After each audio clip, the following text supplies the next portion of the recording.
secara clear pihak resmi dari Universitas Negeri Jakarta menyatakan ijazah saya doktor adalah sah. Assalamualaikum warahmatullahi wabarakatuh. Salam orasi kritis. Saudara-saudara sebangsa dan setanah air, apakah sebuah ijazah yang ditunjukkan di depan kamera mampu mengakhiri sebuah kontroversi? Pertanyaan itu menjadi menarik ketika Roy Suryo akhirnya menggelar konferensi pers untuk menjawab tuduhan yang selama beberapa waktu terakhir beredar di ruang publik. Tuduhannya tidak ringan, ia dituduh menggunakan ijazah S3 palsu atau ijazah doktor yang palsu. Tuduhan yang menurut Roy merupakan fitnah yang sangat kejam dan telah merusak nama baiknya.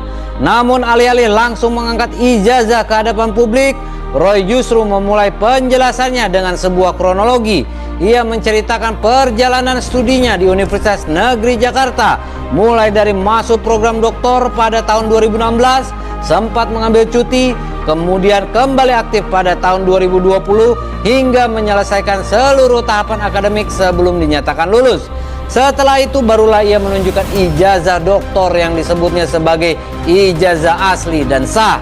Tidak hanya itu, Roy juga menyebut telah bertemu sejumlah profesor yang menurut keterangannya menegaskan bahwa ijazah tersebut tidak memiliki masalah. Bahkan ia menantang siapapun untuk memeriksa dokumen yang ditunjukkannya, termasuk melalui analisis forensik digital apabila diperlukan. Tetapi disinilah pertanyaan yang lebih menarik muncul. Apakah polemik ini memang hanya soal ada atau tidak adanya selembar ijazah? Ataukah sebenarnya terdapat persoalan lain yang membuat perdebatan ini terus bergulir meskipun Roy Suryo telah menunjukkan dokumen asli yang ia klaim sebagai bukti? Sebelum kita membahas lebih jauh, perlu ditegaskan bahwa video ini tidak bertujuan membenarkan ataupun menyalahkan salah satu pihak. Yang akan kita telah adalah fakta-fakta yang telah disampaikan kepada publik, klaim yang berkembang, serta bagaimana semua itu dapat dianalisis secara logis. Sebab dalam setiap kontroversi, membedakan antara fakta, klaim, dan dugaan merupakan langkah pertama untuk memahami persoalan secara jernih. Sebelum kita masuk ke analisis yang lebih mendalam, mari kita simak terlebih dahulu cuplikan pernyataan Roy Suryo saat memberikan klarifikasi mengenai tuduhan yang disematkan kepadanya. Silakan menyaksikan. Secara clear pihak resmi dari Universitas Negeri Jakarta menyatakan ijazah saya doktor adalah sah. Saya membawa map bertulisan Universitas Negeri Jakarta. Hari-hari ini saya difitnah luar biasa. Saya difitnah dengan sangat kejam. Dikatakan Roy Suryo doktornya palsu. Gila itu. Itu benar-benar fitnah yang sangat luar biasa. Saya mengikuti pendidikan di UNJ dan clear. Ya, mulai dari masuk tahun 2016 memang saya masuk dan saya cuti dulu karena saya waktu itu, makanya saya pernah berkata kan, saya kemudian harus izin dari partai karena saya ingin menyelesaikan. Dan saya baru aktif lagi memang ketika tahun 2020 dan alhamdulillah 2024 saya selesai. Ya. Dan saya mengikuti semua dari perkuliahan, kemudian juga ada seminar-seminar, ada kemudian yudisium, kemudian juga sebelum yudisium saya ikuti ujian tertutup, sebelum ujian tertutup ada seminar hasil, sebelumnya ada seminar proposal, seminar hasil, kemudian ujian terbuka dan wisuda. Itu semua ada. Pada saatnya saya akan tunjukkan semua bukti foto-fotonya. Saya ketemu dengan beberapa profesor, ya, saya sebutkan namanya, ya, Profesor Agung, Profesor Usep, Profesor Pak Ari Sabtono, dan Profesor Ari Sabtono itu adalah sebelumnya saya ketemu Profesor Umi, dan Profesor Ari Sabtono itu adalah wakil rektor di Universitas Gadjah Mada, dan semua mengatakan apa yang saya ikuti, ijazah saya adalah sah, tidak ada masalah. Dan beliau mengatakan peraturan yang ada pada peraturan akademik dan peraturan rektor memang disebut bagi yang terkena kasus pidana dan berkekuatan hukum tetap akan diminta untuk DO atau drop. Itu yang digoreng para termul yang jahat itu. Dia tidak membaca pidana luar biasa bahwa ada pasal sebelumnya yang mengatakan itu berlaku untuk tidak pidana luar biasa. Misalnya terorisme, kemudian korupsi, kemudian akademik dan pelanggaran HAM. Jadi kalau ada orang kemudian melakukan plagiarisme, melakukan pencontekan, itu yang dipidana. Jadi tadi secara clear pihak resmi dari Universitas Negeri Jakarta menyatakan ijazah saya doktor adalah sah.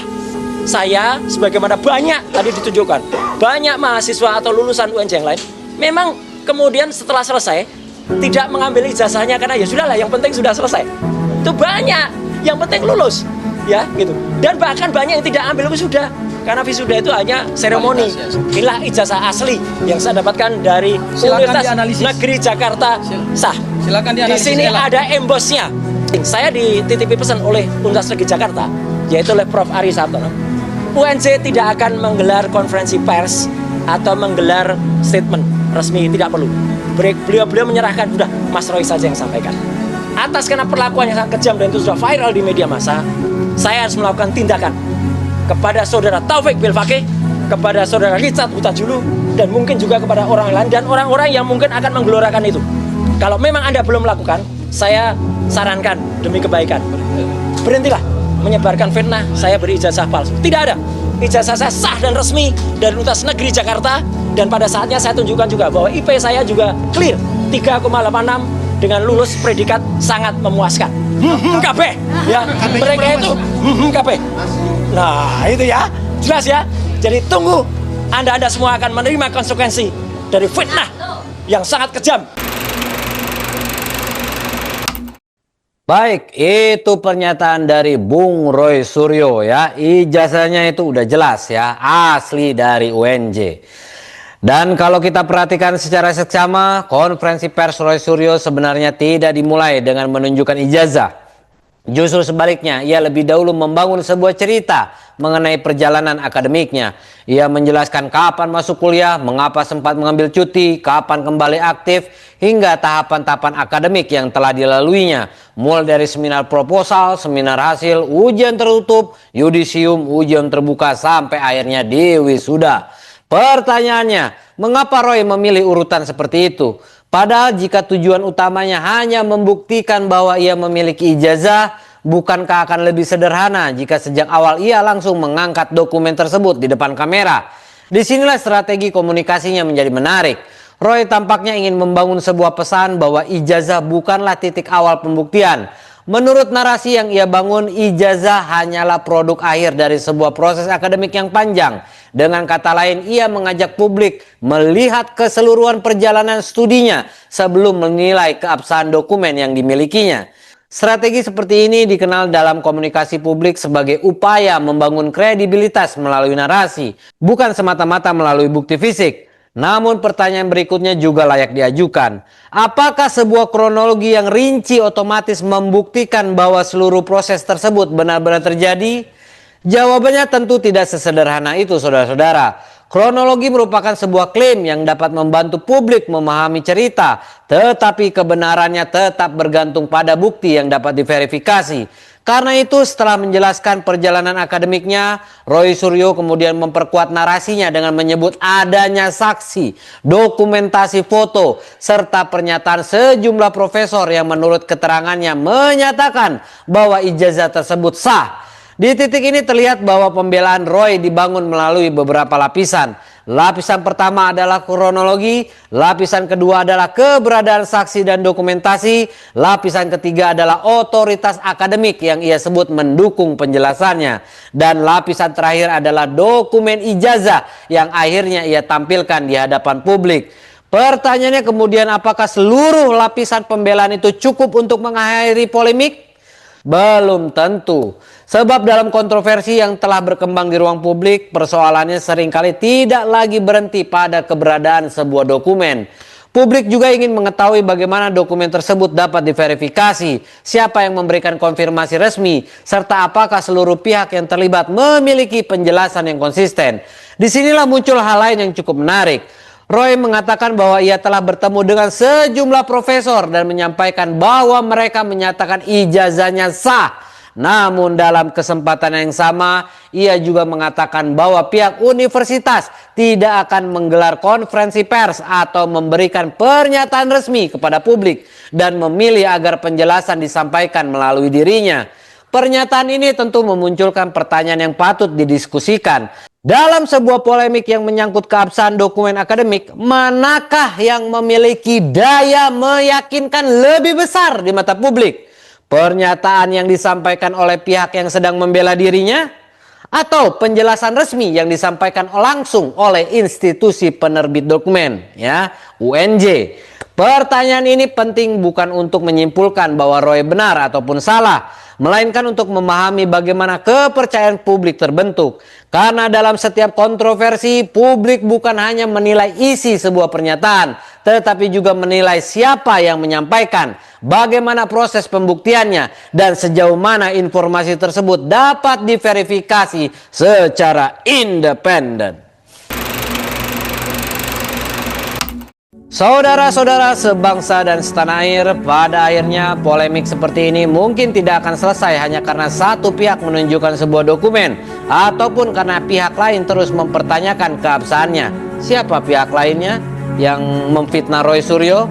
Ya, ada dua orang ya yang dituduh, yaitu Richard Huta-Julu dan Taufik Bilfakih, ya, menurut Roy Suryo. Dalam ruang publik, kepercayaan tidak hanya dibangun oleh apa yang dikatakan, tetapi juga oleh bagaimana sebuah klaim dapat diverifikasi secara terbuka dan independen. Kasus Roy Suryo mengingatkan kita bahwa di era media sosial, sebuah tuduhan dapat menyebar sangat cepat, tetapi klarifikasi pun tidak selalu mampu menghentikan perdebatan. Ketika setiap orang merasa memiliki bukti dan keyakinannya masing-masing, masyarakat dihadapkan pada tantangan yang lebih besar, yaitu bagaimana membedakan antara fakta, klaim, dan opini. Karena itu mungkin pertanyaan terpenting dalam kasus ini bukan lagi sekedar apakah ijazah tersebut asli atau tidak. Pertanyaan yang lebih mendasar adalah bagaimana seharusnya sebuah kontroversi mengenai dokumen akademik diselesaikan agar hasilnya dapat diterima oleh publik. Apakah cukup dengan konferensi pers? Apakah diperlukan pernyataan resmi dari institusi? Ataukah memang harus melalui mekanisme hukum dan verifikasi yang independen? Jawaban atas pertanyaan-pertanyaan tersebut bukan hanya penting untuk kasus Roy Suryo. Jawaban itu juga akan menjadi tolok ukur bagaimana kita membangun budaya transparansi, akuntabilitas, dan penghormatan terhadap proses pembuktian di ruang publik. Karena pada akhirnya masyarakat yang kritis bukanlah masyarakat yang mudah percaya, tetapi juga bukan masyarakat yang mudah menuduh. Masyarakat yang kritis adalah mereka yang bersedia menunggu bukti, menguji setiap klaim dengan logika, dan menghormati proses sebelum menarik sebuah kesimpulan.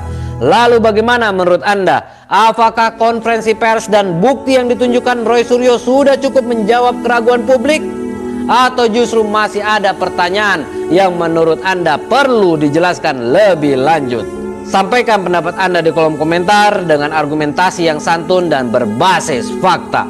Saya pamit, tetap kritis, tetap waras. Sampai jumpa di orasi berikutnya.